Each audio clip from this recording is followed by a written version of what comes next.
স্বাগতম। আপনি শুনছেন এরেবক সাফের উপস্থাপনায় ফ্লোরেন্স কোভেল শিনের লেখা চিরন্তন জীবন দর্শনের গ্রন্থ the game of life and how to play it. এই বইটি আমাদের শেখায় জীবন কোনো যুদ্ধ নয়, বরং একখানা খেলা। আর এই খেলায় জিততে হলে জানতে হবে এর নিয়ম, বুঝতে হবে নিজের চিন্তা, বাক্য আর বিশ্বাসের শক্তিকে। ফ্লোরেন্স বলেন, আপনি যা ভাবেন, বিশ্বাস করেন আর বলেন, সেটাই ফিরে আসে আপনার জীবনে।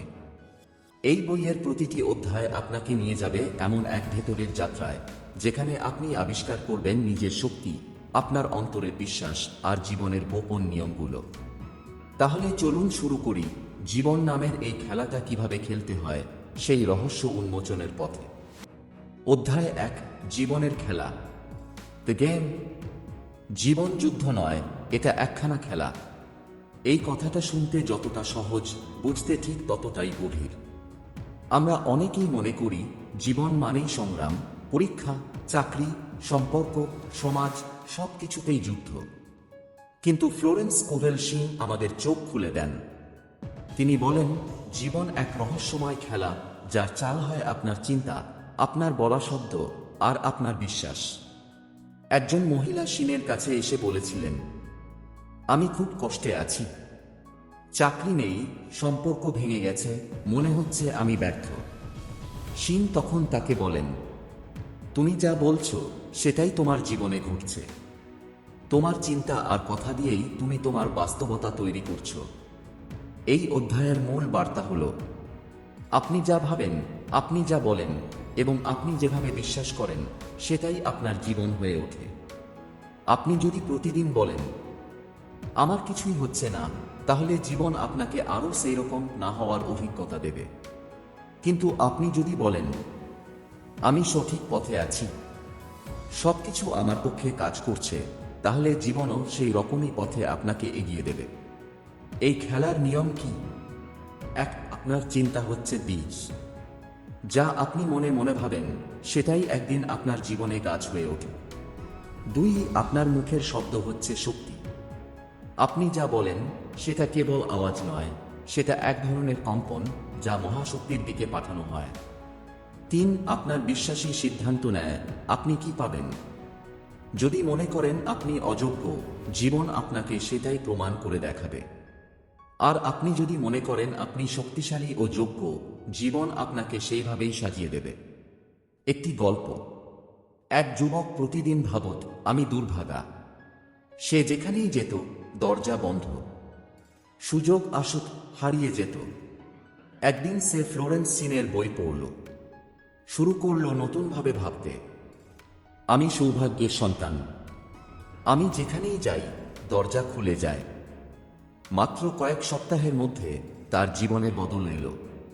সে পেয়ে গেল এক চমৎকার চাকরি, সম্পর্কের উন্নতি হলো, আর মনে এলো শান্তি। এটাই এই খেলার নিয়ম, আপনি যেভাবে খেলবেন সেভাবেই ফল পাবেন। উপসংহার। এই অধ্যায়ে শিন আমাদের মনে করিয়ে দেন, জীবন যেভাবে চলছে তার নিয়ন্ত্রণ আপনার ভেতরেই আছে। নিজের চিন্তা, শব্দ আর বিশ্বাসকে রক্ষা করুন, কারণ এগুলোই আপনার ভাগ্য তৈরি করছে। আর মনে রাখবেন, আপনি জীবনের খেলোয়াড় আর আপনার মন আপনার কোচ। পরবর্তী অধ্যায়, ঐশ্বর্যের আইন, যেখানে আমরা জানব কিভাবে সমৃদ্ধি ও টাকা চিন্তার মাধ্যমে জীবনে ডাকা যায়। চলুন এগিয়ে যাই সেই রহস্যের পথে। অধ্যায় 2, ঐশ্বর্যের আইন, দ্য ল অফ প্রসপ্যারিটি। জীবনে যেখানেই তাকাই, দেখি মানুষ টাকার পেছনে দৌড়াচ্ছে। কেউ দিনরাত খাটছে, কেউ ভাগ্য দোষ দিচ্ছে, কেউ আবার চুপচাপ হাল ছেড়ে দিয়েছে। কিন্তু ফ্লোরেন্স কোভেল শিন বলেন, ঐশ্বর্য খাটনির থেকে বেশি, এটা এক ধরনের মানসিক অবস্থা। আপনি যা বিশ্বাস করেন, ঐশ্বর্য ততটাই আপনার দিকে ধাবিত হয়। বিশ্বাসী ঐশ্বর্যের মূল চাবিকাঠি। একবার এক দরিদ্র মহিলা এলেন শিনের কাছে। বললেন, আমার কিছুই নেই, টাকা নেই, খাবার নেই, উপার্জনের পথ নেই। শিন হাসলেন, বললেন, আপনি যা বলছেন সেটাই আপনি বিশ্বাস করছেন। আর আপনি যা বিশ্বাস করেন সেটাই আপনার বাস্তবতা হয়ে দাঁড়ায়। তিনি তাকে বললেন প্রতিদিন বলতে, ঈশ্বর আমার যোগানদাতা। প্রয়োজনীয় সবকিছু আমি নিখুঁতভাবে গ্রহণ করি। মহিলা প্রথমে অবিশ্বাস করলেও কয়েকদিনের মধ্যে এক আত্মীয় হঠাৎ করে আর্থিক সাহায্য পাঠালেন। কিছুদিন পর চাকরিও জুটল, কারণ তার চিন্তার দারিদ্র্য কেটে গিয়ে মনে ঢুকে গিয়েছিল নতুন এক বিশ্বাস যে সে পাওয়ার যোগ্য। কৃতজ্ঞতার শক্তি। শিন বলেন, আপনি যা পেয়েছেন তার জন্য যদি কৃতজ্ঞ হন, জীবন আপনাকে আরো বেশি দেবে। ছোট্ট কিছু, এক কাপ চা, একটি ছায়াময় দুপুর, কিংবা কেউ আপনার জন্য দরজা খুলে রাখলো, এইসব ছোট ভালোবাসাগুলোর জন্য যদি কৃতজ্ঞ হন, তাহলে ঐশ্বর্যের দরজাগুলো একে একে খুলে যেতে শুরু করবে। একটি মন্ত্র যেন, আমি যা পেয়েছি তার জন্য কৃতজ্ঞ, আমি আরো ভালো কিছুর জন্য প্রস্তুত। বাধাগুলো আসে কোথা থেকে? অনেকেই টাকা পেতে চায়, কিন্তু অন্তরে ভয় লুকিয়ে থাকে। পেলে যদি হারিয়ে যায়, অন্যরা কি বলবে? আমি কি সত্যিই টাকার যোগ্য? এই ভয়ই আসল বাধা। ফ্লোরেন্স বলেন, ঈশ্বর কাউকে ছোট কিছু দেন না, কিন্তু আমরা নিজেরাই নিজেদের সংকুচিত করে ফেলি। তাই দরকার নিজেকে বড় করে দেখা, নিজের ভিতরে থাকা ঐশ্বর্যের উৎসকে জাগিয়ে তোলা। উপসংহার। এই অধ্যায় আমাদের মনে করিয়ে দেয়, ঐশ্বর্য বাহ্যিক জিনিস নয়, এটা ভেতরের বিশ্বাস থেকে শুরু হয়। চিন্তা আর কথা দিয়েই আপনি দরিদ্রতা বা ঐশ্বর্য টেনে আনেন। কৃতজ্ঞতা, বিশ্বাস এবং আত্মবিশ্বাস, এই তিনটি হলো সোনার চাবি যা খুলে দেয় ঐশ্বর্যের দরজা। আপনি যদি মনে করেন আমি দারিদ্র্যের বাইরে বেরিয়ে আসতে পারি, তাহলে সেটাই হবে আপনার সত্য। পরবর্তী অধ্যায়, শব্দের শক্তি, the power of the word, যেখানে জানুন কিভাবে আপনার মুখের বলা প্রতিটি শব্দ বাস্তবতায় রূপ নেয়। ভিডিও ভালো লাগলে লাইক দিন, সাবস্ক্রাইব করুন এরবক্স সাফ চ্যানেলটিকে, আর কমেন্টে লিখুন, আমি ঐশ্বর্যের জন্য তৈরি। অধ্যায় 3, শব্দের শক্তি, the power of the word. আপনি যা বলেন তার মধ্যেই লুকিয়ে থাকে আপনার ভবিষ্যৎ। ফ্লোরেন্স কোভেল শিন বলেন, শব্দ শুধু ধ্বনি নয়, শব্দ এক শক্তিশালী কম্পন যা মহাবিশ্বে ছড়িয়ে পড়ে এবং আপনাকে সেই অনুযায়ী ফল ফিরিয়ে দেয়। আপনি যদি বারবার বলেন আমি ব্যর্থ হব, তাহলে আপনি নিজেই ব্যর্থতার দাওয়াত পাঠাচ্ছেন। আর আপনি যদি বলেন সবকিছু আমার মঙ্গলের জন্য ঘটছে, তখন আশ্চর্যজনকভাবে প্রতিকূল পরিস্থিতিও আপনাকে এগিয়ে নিয়ে যেতে শুরু করে। গল্প, বিপদ থেকে রক্ষা। একবার এক মহিলা প্রতিদিনই বলতেন, আমার মনে হয় আমার গাড়ির অ্যাক্সিডেন্ট হবে। তার ভয় ক্রমশ বিশ্বাসে পরিণত হয়, এবং কয়েক সপ্তাহের মধ্যেই সত্যি তার গাড়ির অ্যাক্সিডেন্ট হয়। শিন বলেন, যে শব্দ আপনি বারবার বলেন সেটাই আপনার জীবনে গেঁথে যায়। তাই দরকার সচেতনভাবে কথা বলা, যেন প্রতিটি শব্দ আপনার পক্ষে কাজ করে, বিপক্ষে নয়। কথার মাধ্যমে প্রতিরক্ষা। শিন একটি বিশেষ বাক্য শেখান যেটা দুশ্চিন্তা বা অশুভ ভাবনা দূর করতে সাহায্য করে। নিরাপত্তা, শান্তি ও ঈশ্বরীয় সুরক্ষা আমার চারপাশে ঘিরে আছে। কোনো অশুভ শক্তি আমার ধারে কাছেও আসতে পারবে না। এই ধরনের বাক্য মানসিকভাবে শুধু শান্তি দেয় না, বাস্তব জীবনেও রক্ষা করে আপনাকে। আপনি যখন ভয় পান, সন্দেহ করেন, তখন মুখে উচ্চারণ করুন, ঈশ্বর আমার পথ তৈরি করছেন, সবকিছু নিখুঁতভাবে ঘটছে। দেখবেন আস্তে আস্তে ভয় হালকা হবে আর পরিস্থিতি সহজ হয়ে যাবে। কথার শক্তির প্রতিফলন। ফ্লোরেন্স শিন বলেন, আমরা যা মুখে বলি তা আমাদের জীবনের নকশা হয়ে ওঠে। তাই অভিযোগ নয়, কৃতজ্ঞতা বলুন। ভয় নয়, সাহস বলুন। আমি পারবো না নয়, বলুন আমি প্রস্তুত। আপনার বলা বাক্যই হবে আপনার জীবনের নির্মাতা। উপসংহার। এই অধ্যায়ে আমরা শিখলাম, শব্দ শুধু কথা নয়, এটি সৃষ্টির এক মাধ্যম। আপনার প্রতিদিন বলা বাক্যই নির্ধারণ করছে আপনি কে, আপনি কোথায় যাচ্ছেন। জিভে নজর দিন, কারণ আপনার মুখেই আছে আপনার জীবনের চালকের আসন। পরবর্তী অধ্যায়, the law of non resistance, প্রতিরোধ না করার আইন, যেখানে জানতে চলেছি কিভাবে বাধা না দিয়ে জীবনকে প্রবাহের মতো মেনে নিয়ে এগিয়ে যাওয়া যায়। অধ্যায় 4, প্রতিরোধ না করার আইন, the law of non resistance. ধরুন আপনি নদীতে পড়েছেন। আপনি যদি শক্ত করে হাত পা ছুঁড়ে বাঁচতে যান, নদীর স্রোত আপনাকে টেনে নিয়ে যাবে আরো গভীরে। কিন্তু যদি আপনি নিজেকে শান্ত করে স্রোতের সঙ্গে বয়ে যেতে দেন, তখন নদী নিজেই আপনাকে তীরে ভাসিয়ে নিয়ে আসবে। ফ্লোরেন্স কোভেল শিন বলেন, প্রতিরোধ করলেই প্রতিকূলতা বাড়ে, কিন্তু যদি আপনি শান্ত থেকে বিশ্বাস রাখেন, তবে জীবন আপনাকে ঠিক জায়গায় পৌঁছে দেয়। গল্প অপমানের উত্তরে নীরবতা। একদিন এক মহিলা অফিসে খুব অপমানিত হলেন। সবাই ভেবেছিল তিনি পাল্টা প্রতিক্রিয়া দেবেন, কিন্তু তিনি শুধু বললেন, সবকিছু নিখুঁতভাবে ঘটছে, ঈশ্বর আমার পক্ষেই কাজ করছেন। পরদিন সেই অপমানকারী বসে এসে ক্ষমা চাইলেন এবং তাকে আরও ভালো একটি পদে উন্নীত করলেন। কারণ তিনি প্রতিরোধ করেননি, তিনি বিশ্বাস করেছিলেন। ফলে পরিস্থিতিও শান্ত হয়ে গেল। কেন প্রতিরোধ করা ক্ষতিকর? প্রতিরোধ মানে হচ্ছে আপনি যে অবস্থার বিরুদ্ধে লড়াই করছেন, আপনি সেটাকেই শক্তিশালী করে তুলছেন। যেমন আপনি যদি বারবার বলেন, আমি দারিদ্র্য চাই না, আমি ব্যর্থতা চাই না, তখন আপনি চিন্তার জোর দিচ্ছেন ঠিক সেই জিনিসগুলোতেই, দারিদ্র্য আর ব্যর্থতায়। বরং বলুন, আমি ঐশ্বর্য বেছে নিচ্ছি, আমি সফলতার দিকে এগোচ্ছি। এই ভাবনা আপনাকে শক্তি দেবে এবং পরিস্থিতিও বদলাতে শুরু করবে। জীবনকে বিশ্বাস করুন। শিন বলেন, যা ঘটছে তা হয় আপনার শেখার জন্য, নয় আপনার রক্ষার জন্য। তাই প্রতিটি চ্যালেঞ্জকে দেখুন এক একটি পরীক্ষার মতো, যা আপনাকে আরও উঁচুতে তুলবে। আপনি যখন প্রতিরোধ না করে মেনে নেন, তখন সেই পরিস্থিতির শক্তি হারায়, শান্তি ফিরে আসে, সমাধান নিজে থেকেই বেরিয়ে আসে। উপসংহার। এই অধ্যায় আমাদের শেখায়, প্রতিরোধ মানেই ভয়, আর ভয় মানেই বন্ধ দরজা। বিশ্বাস মানেই মুক্তি, শান্তি ও পরিবর্তন। যে যুদ্ধে আপনি লড়েন না, সে যুদ্ধ আপনাকে আঘাত করতে পারে না। তাই নিজের ভেতরের শান্তি ধরে রাখুন, কারণ শক্তি আসে শান্তি থেকেই। পরবর্তী অধ্যায়, the law of karma and the law of forgiveness, কর্ম ও ক্ষমার নিয়ম, যেখানে আমরা জানব আপনি যা দেন সেটাই ফিরে আসে, এবং ক্ষমা কিভাবে সেই চক্রকে ভাঙতে পারে। ভিডিও ভালো লাগলে লাইক দিন, সাবস্ক্রাইব করুন এডেবক্স সাফ, আর নিচে লিখুন, আমি প্রতিরোধ নয়, বিশ্বাস বেছে নিচ্ছি। অধ্যায় 5, কর্ম ও ক্ষমার নিয়ম, the law of karma and the law of forgiveness.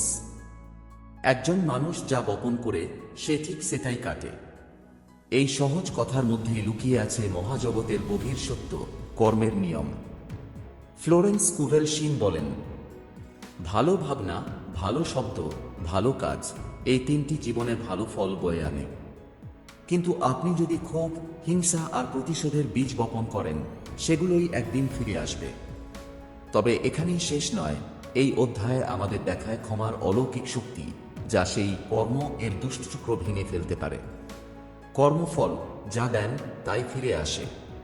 এক ভদ্রলোক তার সঙ্গীর সঙ্গে বিশ্বাসঘাতকতা করেছিলেন। এরপর বছরখানেক তার জীবনে শুধু ক্ষতি, অপমান আর আর্থিক সংকট। তিনি শিনের কাছে এসে বললেন, আমি কিছুই বুঝতে পারছি না, জীবন যেন উল্টে গেছে। শিন শান্তভাবে বললেন, আপনি যা দিয়েছেন এখন তাই ফিরিয়ে পাচ্ছেন। কিন্তু ভালো খবর হলো, আপনি ক্ষমা করে দিলে ও নিজেও ক্ষমা চাইলে এই চক্র ভাঙা যায়। ক্ষমা আত্মাকে মুক্তি দেয়। ক্ষমা মানে কাউকে ছেড়ে দেওয়া নয়, ক্ষমা মানে নিজেকে হালকা করা, নিজের আত্মাকে মুক্ত করা। কেননা আপনি যতক্ষণ কাউকে ঘৃণা করে রাখেন, আপনি ততক্ষণ তাকে নিজের ভেতরেই বয়ে নিয়ে বেড়ান। শিন একটি দারুণ মন্ত্র দেন ক্ষমার জন্য। আমি সকলকে ক্ষমা করি এবং নিজেকেও ক্ষমা করি। আমি শান্তি ও মুক্তির জন্য প্রস্তুত। এই বাক্যটি প্রতিদিন বললে ধীরে ধীরে মন হালকা হবে, অপরাধবোধ ও ঘৃণার জঞ্জাল ঝরে যাবে। আত্মক্ষমার প্রয়োজন। অনেক সময় আমরা নিজেকেই ক্ষমা করি না, পুরনো ভুলের বোঝা বয়ে বেড়াই, মনে মনে বলি, আমার দ্বারা কেন এটা হয়েছিল। শিন বলেন, নিজেকে ক্ষমা করাও ক্ষমারই একটি অংশ। আপনার ভুল ছিল আপনার শিক্ষা, এখন আপনি বদলে গেছেন। আপনি নতুন শুরু করতে পারেন, আজ, এখনই। উপসংহার। এই অধ্যায়ে আমাদের শেখায়, আপনি যা দেন তাই ফিরে আসে, ভালো হোক বা খারাপ। ক্ষমা ছাড়া শান্তি নেই, মুক্তি নেই। নিজের ভুলকেও ক্ষমা করুন, কারণ আপনি শিখেছেন, বদলেছেন, বেড়েছেন। ক্ষমা হলো সেই চাবি যা আপনার অতীতের তালা খুলে ভবিষ্যতের পথে এগিয়ে দেয়। পরবর্তী অধ্যায়, দ্য ল অফ সাবস্টিটিউশন, প্রতিস্থাপনের আইন, যেখানে আমরা জানব কিভাবে নেতিবাচক চিন্তা বদলে দেওয়া যায় ইতিবাচক ভাবনায়। অধ্যায় 6, প্রতিস্থাপনের আইন, দ্য ল অফ সাবস্টিটিউশন। আপনার মনে হঠাৎ এক ভয় ঢুকে পড়ে। আপনি চেষ্টা করছেন সেটা দূর করতে, কিন্তু যতই সরাতে চান ভয়টা যেন আরো বড় হয়ে ওঠে। এই পরিস্থিতি আমাদের সবার হয়। ফ্লোরেন্স স্কোভেল শিন বলেন, কোনো নেতিবাচক চিন্তাকে সরানোর একমাত্র উপায় হল তার জায়গায় একটা ইতিবাচক চিন্তা প্রতিস্থাপন করা। এটাই এই অধ্যায়ের মূল শিক্ষা, প্রতিস্থাপনের আইন। খালি করে নয়, ভরে ফেলুন। অনেক মানুষ চেষ্টা করে নেতিবাচক ভাবনা ভুলে যেতে, কিন্তু মন একবার কোনো শূন্যতা ধরলে সেটা কিছু না কিছু দিয়ে ভরে। আর যদি আপনি না ভরান, তখন সেই জায়গায় আবার ভয়, সন্দেহ বা দুশ্চিন্তাই জায়গা নেয়। তাই শিন বলেন, ভয় আসার আগেই সাহস ঢুকিয়ে দিন। সন্দেহ এলে বিশ্বাস জাগিয়ে তুলুন। অভাব চিন্তা করলে কৃতজ্ঞতার জায়গা তৈরি করুন। একটি উদাহরণ, একজন ভদ্রলোক শিনকে বললেন, আমি সারাক্ষণ ভাবি যদি আমার চাকরি চলে যায়। শিন তাকে বললেন, এই চিন্তার জায়গায় তুমি রোজ বলবে আমি নিরাপদ, আমার যা প্রয়োজন সবকিছু সঠিক সময় আসছে।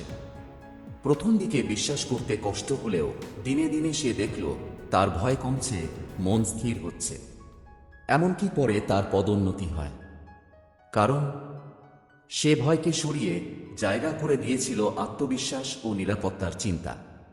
মনের সিনেমা বদলান। আপনার মনের ভিতর চলে একটা সিনেমা। আপনি যে চিত্র কল্পনা করছেন সেটাই আপনার ভাবনা হয়ে দাঁড়ায়। যদি কল্পনায় আপনি হারাচ্ছেন, পিছিয়ে যাচ্ছেন, তাহলে মনও সেই পথেই চালাবে আপনাকে। কিন্তু আপনি যদি কল্পনায় নিজেকে সফল, শক্তিশালী, নির্ভীক দেখেন, তাহলে আপনার আচরণও বদলে যাবে। কল্পনা বদলালে জীবনও বদলায়। উপসংহার, এই অধ্যায় আমাদের মনে করিয়ে দেয়, আপনি খালি চিন্তা দূর করতে পারবেন না, কিন্তু তার জায়গায় ভালো কিছু বসাতে পারবেন। ভয়, দুঃখ, সন্দেহ এসব আসবে, কিন্তু আপনি সিদ্ধান্ত নেবেন কোনটা রেখে দেবেন। নিজেই নিজের ভাবনার দারোয়ান হয়ে উঠুন আর ঠিক করুন কোন চিন্তা ভিতরে ঢুকবে আর কোনটা নয়। চিন্তাকে পাল্টাতে চাইলে নতুন চিন্তাকে আমন্ত্রণ জানান।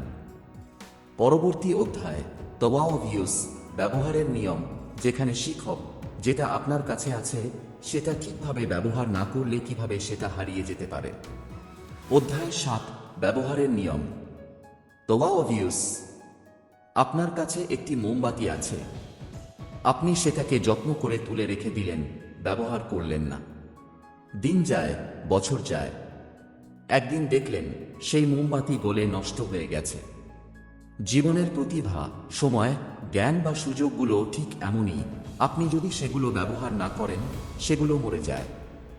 ফ্লোরেন্স স্কোভেল শিন এই অধ্যায়ে বলেন, আপনার যা আছে সেটার সঠিক ব্যবহার করুন, না হলে সেটি কেটে যাবে, হারিয়ে যাবে। অলস প্রতিভা, মৃত সম্পদ। অনেকেই ভাবে আমি বড় কিছু শুরু করব একদিন, পরে যখন সময় হবে, কিন্তু সেই একদিন আর আসে না। একজন মহিলা ছিলেন অসাধারণ গায়িকা, কিন্তু ভয় আর আত্মবিশ্বাসের অভাবে কোথাও গাইতেন না। শিন তাকে বলেন, তোমার কণ্ঠস্বর ঈশ্বরের উপহার। তুমি যদি সেটা ব্যবহার না করো, তুমি সেই উপহার ফিরিয়ে দিচ্ছ। মহিলা তখন ধীরে ধীরে সাহস করে স্থানীয় গির্জায় গান গাওয়া শুরু করলেন। আজ তিনি একজন পেশাদার কণ্ঠশিল্পী। যা পেয়েছেন তা ব্যবহার করুন, আর তবেই আপনি আরও পাবেন। ব্যবহারেই বর্ষা। শিন বলেন, আপনার যদি কিছু থাকেই, অবসরের সময়, কিছু টাকা, কোনো দক্ষতা বা একটা ভালো মন, তাহলেই সেটা কাজে লাগান। নইলে তা আটকে যাবে, শুকিয়ে যাবে। যেমন আপনি যদি ছোট আয়ের জন্য কৃতজ্ঞ না থাকেন, সেটাও কমে যেতে পারে। আর আপনি যদি সেই ছোট আয়ের সদ্ব্যবহার করেন দানে, বিনিয়োগে, কৃতজ্ঞতায়, তাহলে সেটা বড় হয়ে ফিরে আসে। ব্রহ্মাণ্ড চায় আপনি আপনার উপহার ব্যবহার করুন, তাহলেই আপনাকে আরও উপহার দেওয়া হবে।